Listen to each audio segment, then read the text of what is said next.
ZANU-PF has secured 3 local authority seats unopposed ahead of the by-election scheduled for Saturday 26 July 2025. Zarabina mashoko buda panguva ino chinokanwa ZANU-PF secures 3 macouncil seats isina kana any opposition by-elections chiitiko panguva ino chaonekwa kunze munyika yeZimbabwe ma-elections afailure ende panguva ino haachakwanisi kuchinja the way of life yevanhu, haachakwanisi kubvisa government ichiisa imwe. Don't subscribe or like or bell like tipina panapa topinda muna mumbindula mudanyira chiti.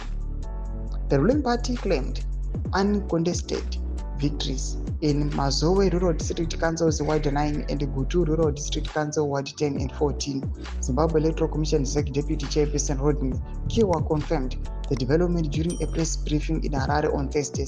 Kiwa said the winning candidates are Fibian Muzire for Gutu RDC Ward 10, Katinos Mudadi for Gutu RDC Ward 14, and Tichaona Muskwe for Mazowe RDC Ward 19. The nomination called for Ward 10 and Ward 14 of Gutu Rural District Council along with Ward 19 of Mazowe District Council set on 26 June 2025.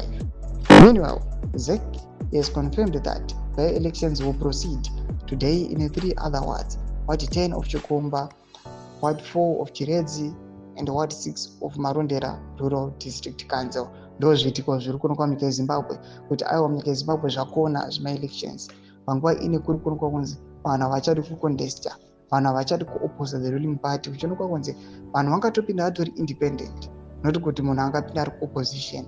And panguva ine kuchionekwa kunzi ma-members right now vari kucontesta ma-members at the ruling party ZANU-PF zvongoonekwa kunzi vangosecure the victory pasina kana munhu ambovaopposa. Zviitiko zvinyazo kuonekwa kunzi aiwa panguva ino vanhu vaneta vanyazozoti nyika yedu haichachinjiki aiwa neballot. Nakomese kuchemba yedu mudze mafungo enyu muri kudipa pamusoro pechitiko ichi. Subscribe or like chitoma bell icon.